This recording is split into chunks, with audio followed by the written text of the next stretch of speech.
Если говорить о книге «Тайная история Саха», книга основана на фактах, неожиданных для обычного человека, обычного читателя, который знаком по школьным учебникам с историей. Есть такое представление, что народ Саха, он относительно недавно появился, был к моменту появления русских землепроходцев не очень развит, был малочислен. И вот эти представления, они передаются из поколения в поколение. Но последние годы, когда наука развивается, появляется очень много новых фактов, новые научные дисциплины появляются. И есть факты, которые трудно опровергнуть. Если их систематизировать, собрать и посмотреть под определенным углом зрения, то появляется совсем другое видение и понимание истории в целом. Вот в этой книге, особенность этой книги заключается в том, что я попытался посмотреть на историю под углом зрения известного нашего российского советского историка Льва Николаевича Гумилева, который применил очень интересную методику исследования в своей знаменитой книге «В поисках вымышленного царства». Отличие методики Гумилева от исследований других историков заключается в том, что он смотрел с трех разных точек зрения. Это, по сути, вот некое 3D понимание, 3D видение истории. С высоты орлиного полета, с высоты кургана и с высоты мышиной норы. Притом с каждого уровня человек видит развитие или цивилизации в целом, или историю одного народа, или историю одного человека.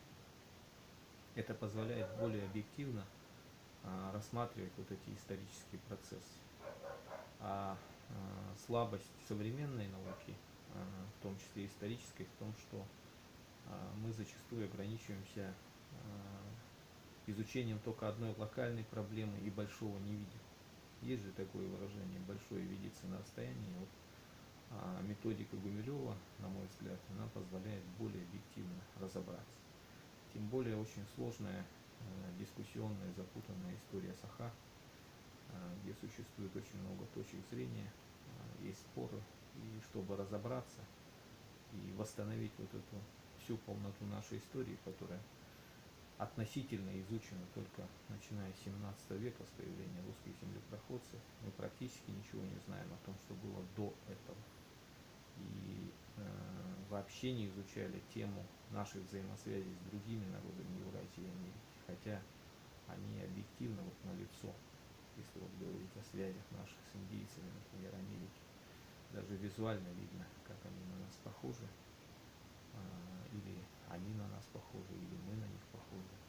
И жилища, и религиозные представления, и обычаи, и традиции, и внешность. То же самое касается тех же японцев, корейцев, не говоря о тюрках.